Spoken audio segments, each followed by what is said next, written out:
Está sintonizando el 94.1 de FM, la radio abierta al tiempo. Esto es Ser es Humano. Hoy estamos hablando de ciberfeminismo y estamos haciendo una pausa para algo muy importante y más para la comunidad de la Universidad Autónoma Metropolitana. Así que Panteras Negras, hay que estar atentas. Ya está con nosotros en la cabina de UAM Radio la doctora Marta Torres Falcón. Bienvenida. Ella es la nueva titular de la Defensoría de los Derechos Universitarios de la Casa Abierta al Tiempo por el Colegio Académico en su sesión 547. Felicidades, doctora, y bienvenida aquí a la Radio Abierta al Tiempo. Muchas gracias por la invitación, un gusto estar aquí. No, pues muchísimas gracias por tomarse unos minutos de su tiempo y por supuesto hablarnos y compartir con el público en general, por supuesto, ¿no? Y también con nuestra comunidad universitaria sobre las propuestas de trabajo que tiene para su administración. ¿Podría hablarnos un poco sobre ellas? Con mucho gusto. En primer lugar, yo quisiera decir que los derechos humanos en general y específicamente los derechos universitarios son un aspecto fundamental en la vida de cualquier universidad pública. En nuestra querida Casa Abierta al Tiempo, la Defensoría de los Derechos Universitarios debe ocupar un lugar central. Mi programa de trabajo tiene varios ejes fundamentales. En primer lugar, cuando yo elaboré el programa de trabajo no conocía la oficina, entonces el planteamiento que yo hice fue tener una oficina de entrada libre de discriminación y violencia. Dice la sabiduría popular, predicar con el ejemplo. Encontré un equipo muy profesional, muy comprometido, muy bien integrado. Entonces, hoy que es mi 8º día como defensora, ya casi podría palomear ese primer aspecto de mi programa de trabajo, lo cual me tiene muy contenta y satisfecha. Me interesa, por supuesto, atender todos los casos que lleguen a la Defensoría de Derechos Universitarios. Llegan quejas, llegan solicitudes de orientación, solicitudes de transparencia. Atender todos esos casos de acuerdo con principios básicos de legalidad, dar siempre garantía de audiencia, seguir el principio pro persona, la presunción de inocencia y algo que me parece muy importante y que no suele aparecer en los textos sobre derechos humanos, la indignación. Cualquier vulneración a un derecho universitario debe producirnos indignación, aunque pensemos que no nos afecta directamente. Si cuando se transgrede una prerrogativa básica de cualquier integrante de la comunidad nos genera a cualquier otro integrante de la comunidad, sea estudiante, docente, parte del personal administrativo, etcétera, entonces creo que estaremos avanzando bastante. Me interesa llevar la cultura de los derechos universitarios a las unidades. En esto hay ya bastante trabajo realizado por la titular anterior de la Defensoría, la doctora Guadalupe Guacús, quien siempre tendrá mi gratitud y mi admiración, llevar la cultura de los derechos universitarios. Entonces tenemos varios proyectos vigentes sobre cultura de paz, sobre desapariciones forzadas, violencia en el aula, etcétera. Y a mí me interesa, darle continuidad a esos proyectos, pero además creo que es importante primero hacer un diagnóstico. Ya tenemos 2 encuestas sobre violencia de género que además fueron replicadas en alguna otra instancia académica pública. Es importante, desde mi punto de vista, elaborar un diagnóstico un poco más amplio que no solamente incluya la violencia de género, que es fundamental, eso me queda clarísimo, sino además alguna otra vulneración a derechos fundamentales y luego darle continuidad. ¿Qué tenemos con este diagnóstico? ¿Cómo encontramos la situación de derechos universitarios y qué tanto vamos avanzando?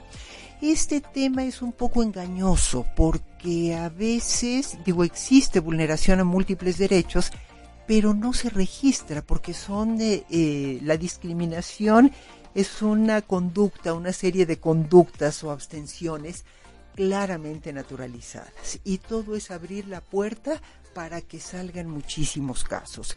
Lo vimos el año pasado con los casos de violencia de género, lo seguimos viendo. No es que antes no existieran, pero cuando las estudiantes paristas denunciaron, sacaron el tema, para decirlo coloquialmente, destaparon la cloaca, entonces nos encontramos con muchos casos.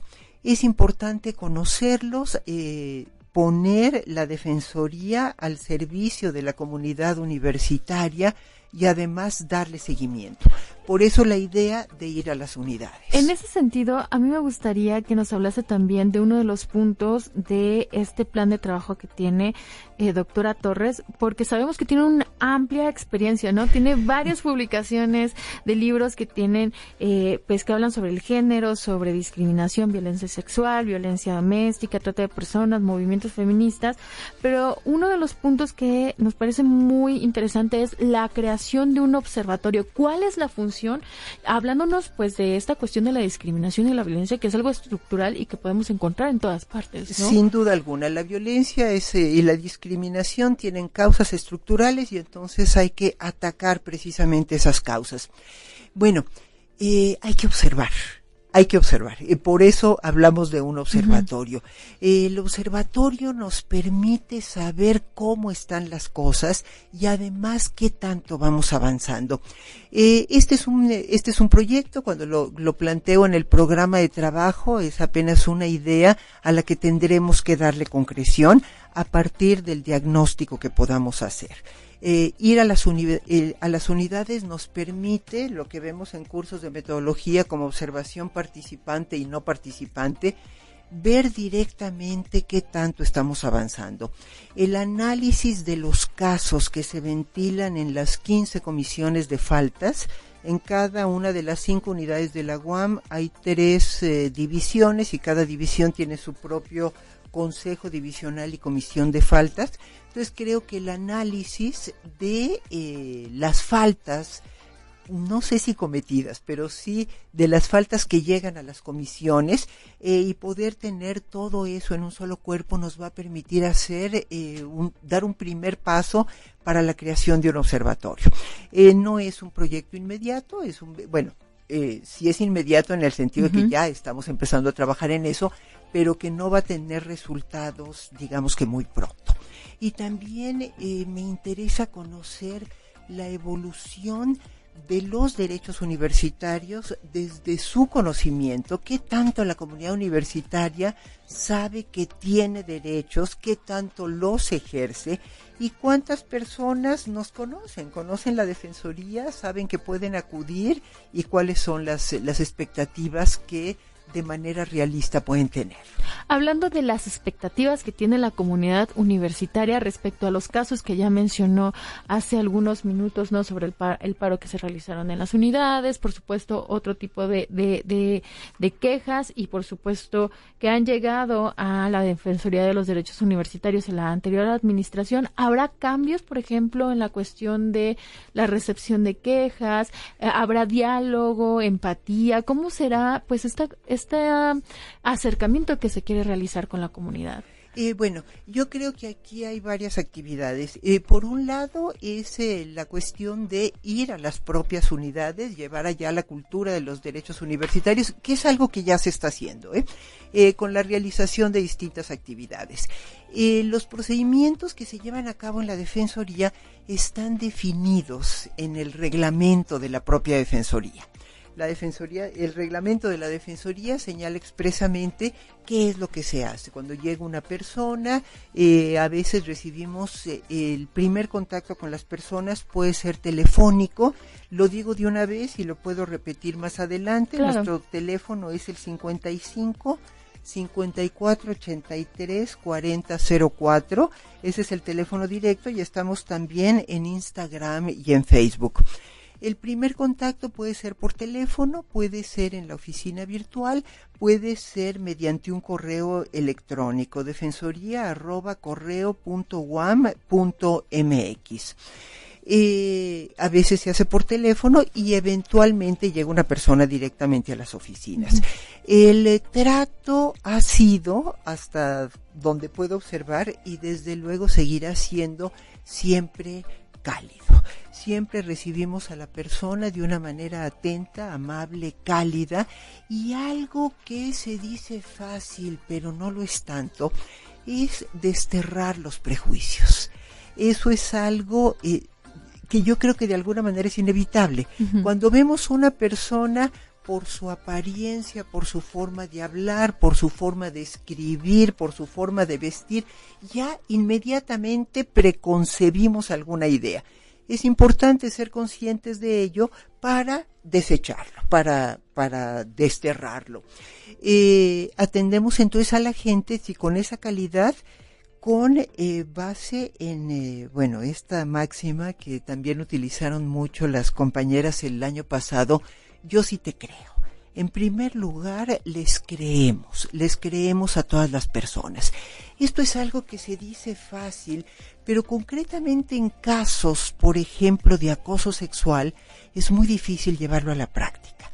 Cuando ocurre una situación de acoso sexual, y estoy hablando solamente de acoso, no de abuso. Acoso cuando hay miradas, cuando hay palabras, cuando hay insinuaciones, sin que existan tocamientos indeseados, no solicitados. Solamente esta parte casi viscosa de la violencia, que es el acoso sexual, generalmente dudamos. Dudamos en términos también amplios, la sociedad. Y la primera persona que duda del acoso sexual es la propia víctima. Yo creo que a todas las mujeres que vivimos en esta ciudad, seguramente en otras también, pero hablo de esta que es la que conozco, sabemos lo que es el acoso, sabemos lo que significa salir a la calle, recibir chiflidos, en el metro, repegones, tocamientos, etcétera, sabemos. Cuando se da en una relación cotidiana con una persona con la que trabajamos o que convive de alguna manera con nosotras específicamente en la universidad, dudamos. Incluso teniendo la evidencia, ¿de veras está sucediendo esto? ¿Es una situación de acoso? ¿Yo qué hice? Yo de alguna manera le di el entre a este sujeto, pensó que si sonreía le estaba coqueteando, etcétera. Es importante tener conscientes todos estos elementos precisamente para poder desterrarlos. Primero los hacemos conscientes y luego los hacemos a un lado. Yo sí te creo. Cuéntame todo lo que ocurrió. Uh-huh. En el segundo caso, ya cuando hablamos con la persona señalada como aquella que cometió la falta, entonces tenemos que partir del principio de presunción de inocencia. Yo estoy asumiendo que eres una persona inocente y te voy a escuchar. En eso consiste la garantía de audiencia. Hasta los peores delincuentes, que desde luego no los tenemos en nuestra comunidad universitaria, merecen ser escuchados. Entonces yo te voy a escuchar y a partir de lo que me digas ya tengo una idea de qué es lo que está sucediendo. Los procedimientos entonces se basan en criterios de calidad, de calidez y de estricto rigor jurídico, apego a nuestro reglamento. Respecto al trabajo que se va a estar realizando ya estamos hablando de lo que se va a realizar dentro de la institución, pero también fuera de ella, por ejemplo, las instituciones de educación superior que pues se han tenido diálogos con ellas para también saber qué es lo que ocurre en otras partes del país. También conocemos que ha estado en organismos, por ejemplo, como GENDES, como GIRE, ha estado como asesora en otros organismos de las Naciones Unidas. ¿Cómo va a ser la relación de la Defensoría de los Derechos Universitarios hacia el exterior? Me parece que es muy importante que toques este tema de los vínculos externos. Bueno, ya existen algunos vínculos. En primer lugar, yo quisiera señalar la pertenencia de nuestra Defensoría, la Defensoría de Derechos Universitarios de la UAM, a la red de organismos defensores de derechos universitarios. Es una red que agrupa, como su nombre indica, distintas defensorías de universidades públicas y alguna privada. También está la Universidad Iberoamericana en esa red.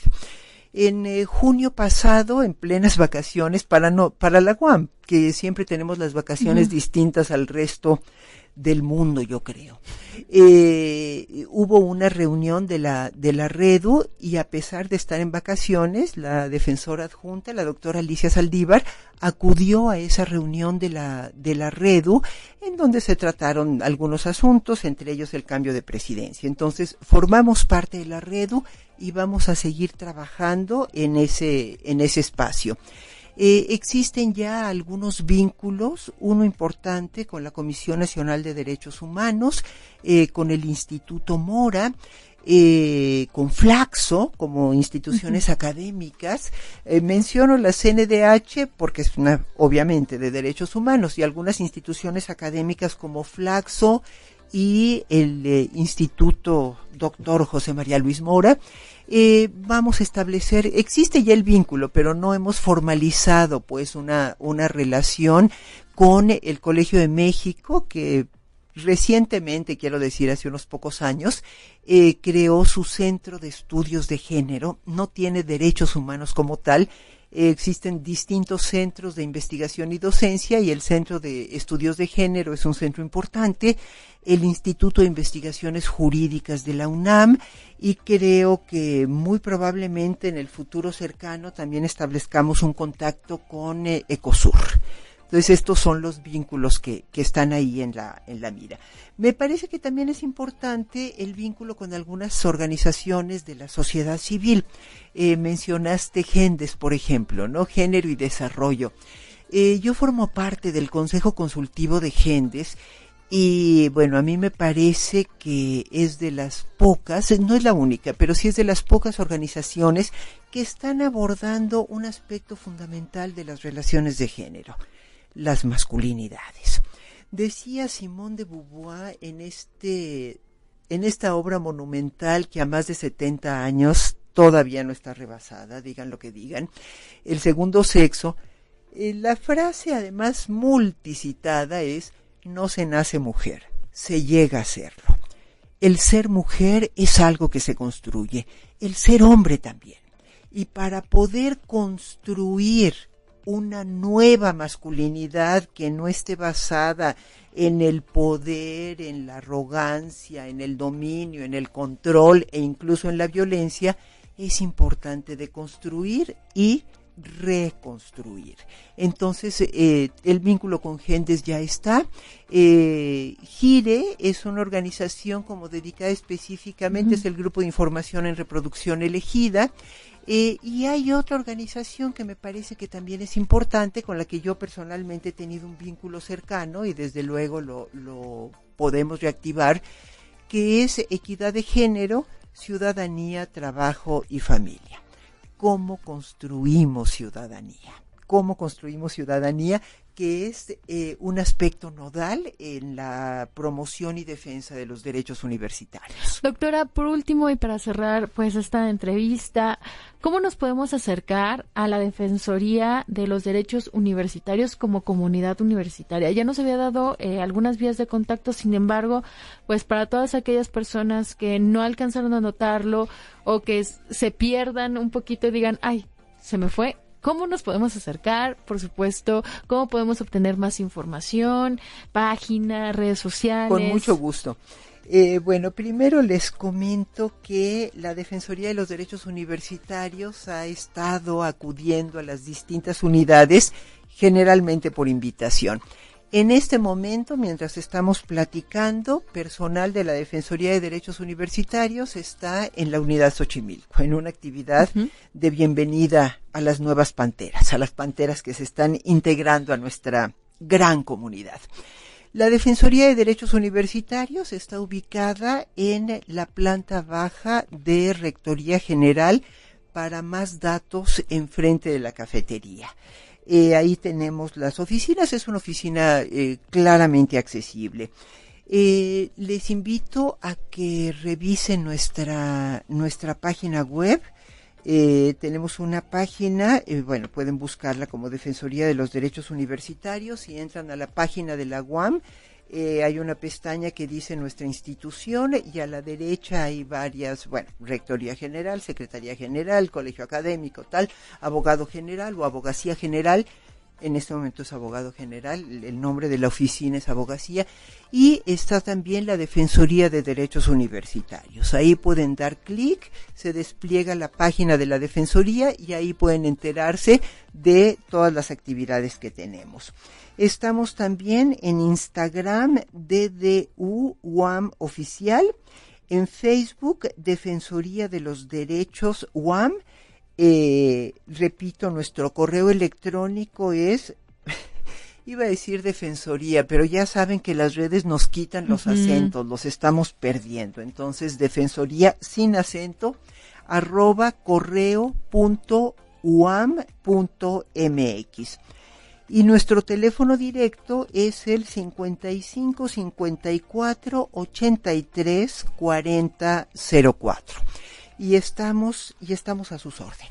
Muchísimas gracias, doctora Torres, por estar con nosotros aquí en Ser es Humano, y por supuesto invitamos a la audiencia de UAM Radio a que se acerque, principalmente la comunidad, y por qué no al público en general, porque también está muy bien que se acerque a la Defensoría de los Derechos Universitarios. Le deseamos un excelente día. Muchísimas gracias, un privilegio estar aquí y saludos a todas las audiencias.